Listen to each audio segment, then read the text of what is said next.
So today is the first day we get to use the brand new machine. We come out this morning to start it, and somebody left the key on and the battery was dead. Jason, how do we handle a machine with a key in it? How do we take the key out? Right, Jeff? Jeff.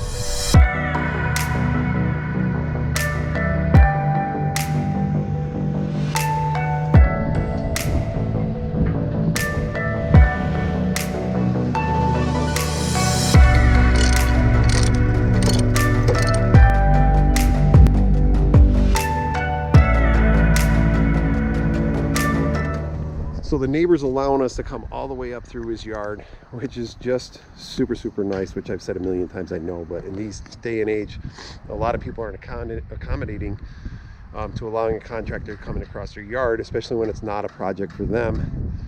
But over in here, I mean, they've done a great job with their backyard, but there's no access to get equipment in.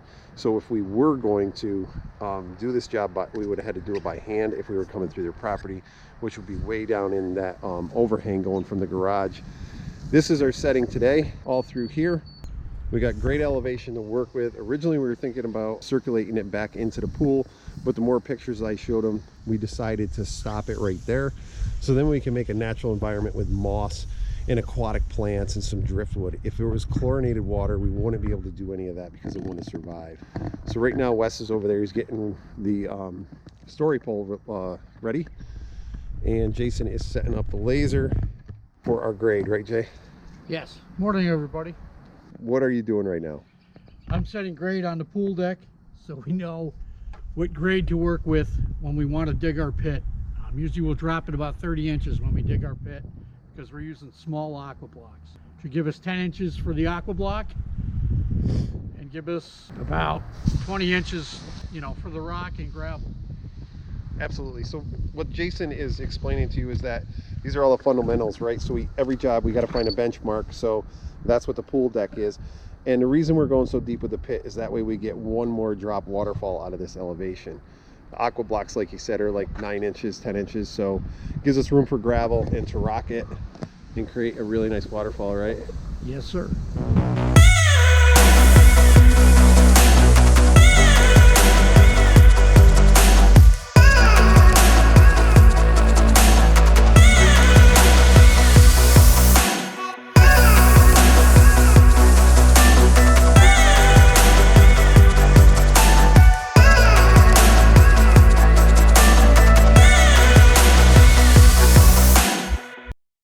All right, so it's Sunday afternoon, and tomorrow morning we are going to build a pondless waterfall. So Nick and I are going to go do some moss hunting. Sounds like fun, right, Nick? Yep. So we're going to go out. We'll show you what we're going to do. So many years ago, there was a logger that came through this property and just cut a bunch of trees down. Some of the stuff that they didn't take were like the cottonwoods and the softwood. But check it out. There is so much moss on these logs that this is exactly the kind of places that I look for to harvest it. And of course, even though you take it from here, it's so shaded all the time that it'll all just kind of grow back. So we try not to take it all, but we'll take a good share of it and leave some of the spores there. So as it rains and everything, it'll just continue to grow. See that hole down in there? I guarantee you there's something living down in there. It's probably a fox den. All right, so what I'm gonna do is I'm just gonna gently loosen this up and see if I just take my hand across that like that, I can go right through here and I can get this nice big sheet. And then when we're building our waterfalls, because the waterfall that we're going to be building, we're actually going to use some limestone. This will pretty much grab right a hold of that, and being it's in the shade, it'll just continually grow and make that waterfall look so much more natural. Again, right here, we just kind of gently go along and get as big a sheet as we can. All right, let's see what Nick has got. All right, so Nick brought his machete. If we get a really big log, you could actually take that right alongside of the log and get all the moss off in one huge sheet. All right, Nick, show us what you got here. Nice and gentle, right? Mm-hmm. That is a really nice piece. Good job, man. Look at that. I know, Nick's laughing at me because I get excited about moss and rocks, right? Wow, I thought there was a lot of trillium in that other spot. check out all these guys. Look at that. There's a whole crop of them in here, all over in there, all back over in here. Nick just found all these. I just think it's cool because you really, you know, unless somebody's selling native plants, you really don't find these anywhere. So I'm always real careful not to damage them. It's just really cool what Mother Nature puts in the middle of all this. So where we're collecting moss, I brought Nick down here. He comes down here all the time with his friends, but I actually grew up playing in this creek. This is the old Erie Canal, and believe it or not, this is the old towpath that's all up in here. Nick, you know what that was, the towpath? Yes. Tell me about it. I don't know. Come on, if they called it a towpath, and horses walked on it. Right, so pull the barges. Exactly. So Nick really knows. He knows a lot about history. He's just playing possum. But anyway, up here where we used to ride our dirt bikes when we were kids and play and all that when we were little, that is the horse path, and they used to pull the barges through the canal, and this was one of the bridges that they used to go across. Pretty cool. We used to come down in here and catch fish. Of course, over the years with floods and stuff, it's changed, but we are going to go see if we can find a few pieces of driftwood for this project. Yeah, so we're down here in the creek bottom. Actually, this is generally full of water, but the river is way down right now because they haven't put the locks back in. So I've been eyeing these pieces up through the winter. I came down here and it was froze, and I was just able to rip this beauty out of the ground. It actually came loose. What I'll do is end up cutting that. Oh, it fell over. I'm gonna end up cutting that right there. So then when you put this in a water feature, you got all those offshoots and it looks so realistic. That could go in a pondless pit, could go in a bog, reverse wetland. But the beauty part about it is this has all been cracked by, you know, fell over years and years and years ago. And because this is always in water, this is hard and it's gonna last for a long time. So that's the kind of stuff that we're looking for. Not only did we find moss today, we found this treasure.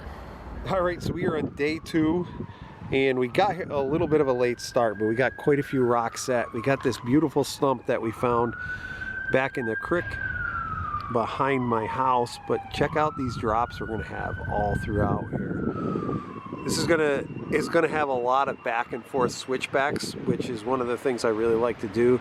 So like down in this crevice in here, it's gonna come out of there, plus just about like right up in there, we're gonna get another one. And then that big rock we set up in here, that's gonna be a whole nother waterfall. So tomorrow when we get here, what we're gonna do is we're gonna put another set of falls over on that left side, and then over by the excavator blade, that's gonna be another additional waterfall. So there's gonna be tons of action coming all the way down through this bank. One of the things that is super important is once you get your liner tucked is to do outcroppings. We have all this space on the sides, so we're gonna take some of the additional rock and just place them out and about so it looks realistic. So once you put the plants in, it's gonna give it that whole natural feel. Same thing over here on this side. So all these voids in here, if we did not seal those voids, you would definitely not get water to run over these rocks. So one of the things that we do is we actually are going to do some bib liners. So the bib liners are going to have to be in all these voids in order for us to get that pooling water that we always are after. I like to do these deeper bodies of water because it gives it a little bit different sound than it does if it's just falling into gravel.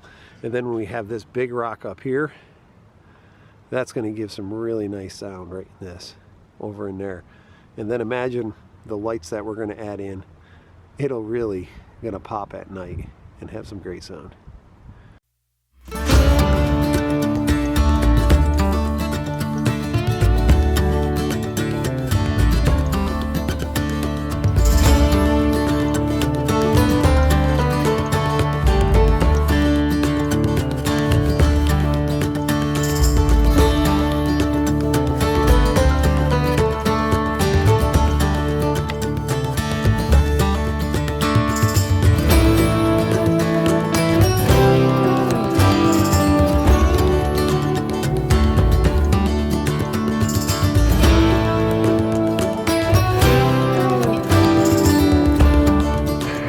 We're getting to the area now where we're going to go to our last drop that we're going to build. This is going to be our wear stone up in here. So now what we got to do, one of the important things to do is to make sure you're always thinking ahead, because you have to overlap liner. And as long as you're overlapping at the right elevation, you don't have to actually necessarily seam a liner, although sometimes it makes more sense. This time it does not. So what we're going to do is, before we set any more flank rocks or anything, we're going to droop that piece of liner all the way down into there, in which means that the water won't be able to back up past this liner up here, because that next pooling area is going to be well within that liner that Jason and Wes are bringing over here right now. So we have to get that in before we can finish up this drop.